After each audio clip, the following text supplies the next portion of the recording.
Les lois du succès de Napoleon Hill, 10e volume, la personnalité magnétique. Audio numéro 1.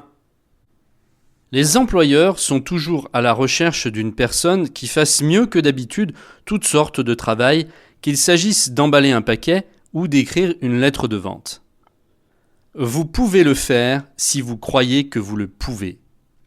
Qu'est-ce qu'une personnalité magnétique ? La réponse est bien sûr une personnalité qui attire. Mais qu'est-ce qui fait qu'une personnalité attire ? Nous allons voir cela. Votre personnalité est la somme totale de votre caractère et apparence qui vous distingue de tous les autres. Les vêtements que vous portez, les lignes de votre visage, le ton de votre voix, les idées qui vous viennent à l'esprit, le caractère que vous avez développé à travers ces idées-là, tout cela fait partie de votre personnalité.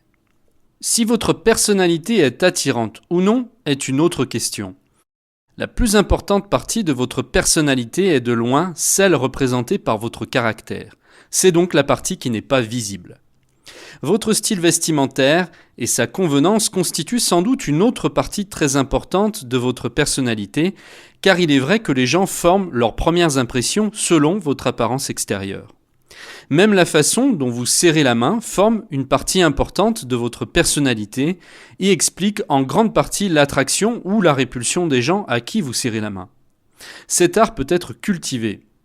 L'expression de vos yeux forme également une partie importante de votre personnalité, car il y a des gens, et il y en a bien plus qu'on ne l'imagine, qui sont capables de lire dans le fond de vos pensées les plus secrètes à travers vos yeux. La vitalité de votre corps, appelé parfois le magnétisme personnel, constitue également une partie importante de votre personnalité. Comment faire pour que notre personnalité attire les autres ?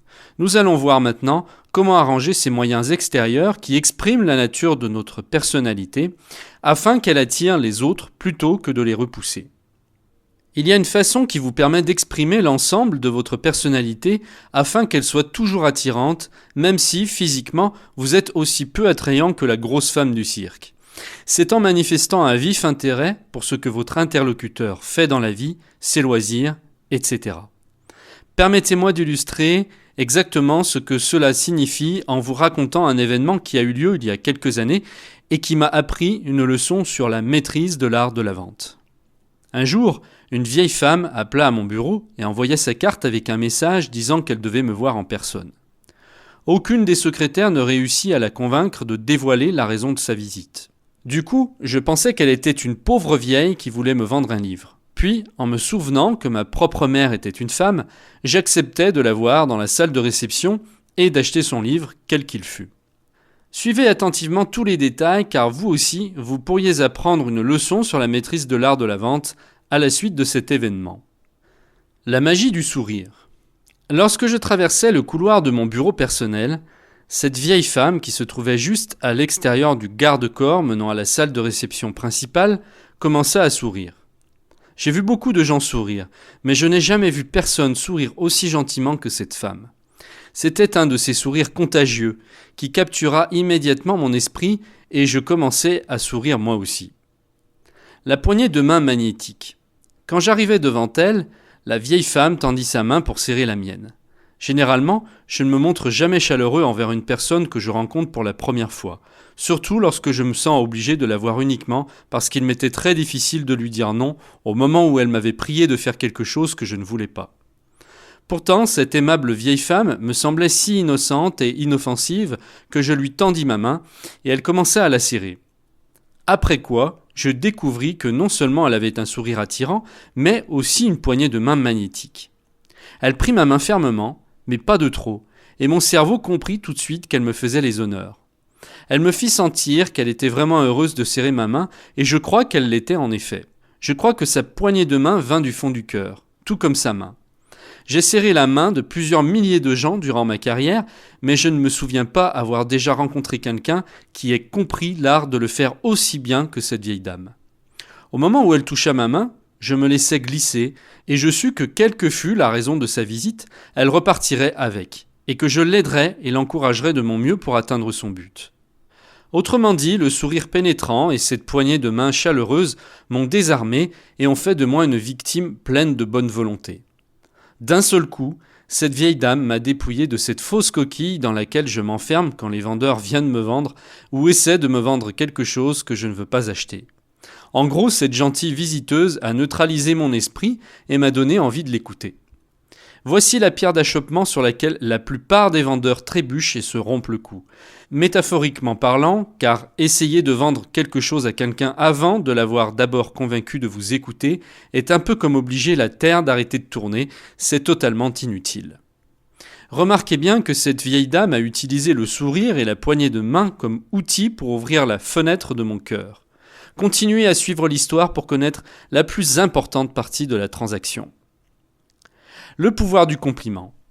Lentement et délibérément, comme si elle avait tout le temps du monde, elle l'avait bien en ce qui me concernait à ce moment-là, elle commença à concrétiser la première étape de sa victoire en me disant « Je suis venu juste pour vous dire, ce qui m'a paru être une longue pause, que je pense que vous faites le travail le plus merveilleux du monde. » Chaque mot fut souligné par une douce mais ferme pression de ma main, et elle regardait le fond de mon esprit à travers mes yeux lorsqu'elle parlait. Après avoir repris connaissance, mes collaborateurs s'amusaient beaucoup à ce moment-là car ils m'ont trouvé complètement hypnotisé, je descendis les pieds sur terre, j'ouvris la porte et je lui dis « Entrez, chère madame, entrez dans mon bureau personnel. » Et avec une révérence galante qui aurait fait grand honneur au chevalier d'antan, je lui priai d'entrer et d'y rester un moment. Lorsqu'elle entra dans mon bureau, je lui fis signe de s'asseoir dans le grand fauteuil confortable et je m'assis dans la petite chaise dure qui, dans des circonstances ordinaires, servait à décourager le vendeur inopportun de prendre son temps. Pendant 3 quarts d'heure, j'écoutais l'une des plus brillantes et charmantes conversations que j'ai jamais entendues et il faut dire que mon visiteur faisait toute la conversation. Elle prit l'initiative dès le début et jusqu'à la fin de ces premiers 3 quarts d'heure, elle ne vit aucune envie de ma part de lui contester ce droit. Je l'écoutais de mon plein gré donc. Ne jamais vendre directement. Maintenant vient la partie de l'histoire qui m'aurait fait rougir d'embarras si nous n'étions pas séparés par les pages de secours. Mais je dois rassembler tout mon courage pour vous raconter les faits, car l'ensemble de l'incident perdra son importance si je ne fais pas ainsi. Si vous avez essayé et que vous avez échoué, si vous avez planifié que vos projets sont tombés à l'eau, rappelez-vous tout simplement que les plus grands hommes de l'histoire ont été les produits du courage. Et le courage, vous le savez, est né dans le berceau de l'adversité. Comme je l'ai déjà dit, ma visiteuse m'a passionné avec une conversation brillante et captivante pendant 3 quarts d'heure. Maintenant, à votre avis, de quoi a-t-elle parlé pendant tout ce temps ? Non, vous avez tort. Elle n'a pas essayé de me vendre un livre, et d'ailleurs, elle n'a pas employé une seule fois le pronom personnel « je ». Pourtant, même si elle n'a pas essayé, elle a réussi à me vendre quelque chose. Et cette chose était moi-même, ma propre personne. À peine s'était-elle assise dans ce grand fauteuil rembourré qu'elle étala un paquet que j'avais pris pour un livre qu'elle était venue me vendre. Et effectivement, il y avait un livre dans le paquet. Il y en avait plusieurs en réalité, car elle avait un dossier d'une année entière de la revue dont j'étais le rédacteur en chef à cette époque-là, la Règle d'or de Hill. Elle tourna les pages de ces revues et lit ce qu'elle avait marqué un peu partout, tout en m'assurant qu'elle avait toujours cru à la philosophie sur laquelle était basé tout ce qu'elle était en train de lire. Ensuite, après m'avoir complètement séduit et rendu entièrement réceptif à ses mots, ma visiteuse détourna la conversation avec tact sur un sujet dont elle avait probablement l'intention de discuter avec moi bien avant son passage à mon bureau. Mais, et cela est un autre point sur lequel se trompent la plupart des vendeurs, si elle avait inversé l'ordre de sa conversation et avait commencé par là où elle avait terminé, elle n'aurait jamais eu l'opportunité de rester assise dans ce grand fauteuil. Au cours des 3 dernières minutes de sa visite, elle me présenta habilement les avantages de quelques valeurs qu'elle vendait. Elle ne me demanda pas d'en acheter, mais sa manière d'en parler, en plus de la manière avec laquelle elle m'avait parlé si remarquablement des qualités de mon propre jeu, eut pour effet psychologique de me donner envie d'acheter. Et même si je n'achetais pas ces valeurs, elle conclut une vente parce que je donnais un coup de fil et je la présentais à un homme à qui, plus tard, elle vendit 5 fois le montant qu'elle avait eu l'intention de me vendre. Toujours parler d'un sujet étroitement lié au cœur de l'interlocuteur.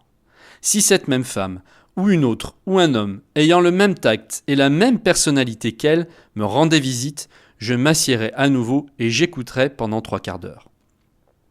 Nous sommes tous des êtres humains et nous sommes tous plus ou moins vaniteux. Nous sommes tous pareils à cet égard. Nous écouterons avec grand intérêt ceux qui ont le tact de nous parler de ce qui est le plus étroitement lié à nos cœurs. Et ensuite, par un sentiment de réciprocité, nous écouterons aussi avec intérêt celui ou celle qui détournera finalement la conversation vers le sujet le plus étroitement lié à son cœur.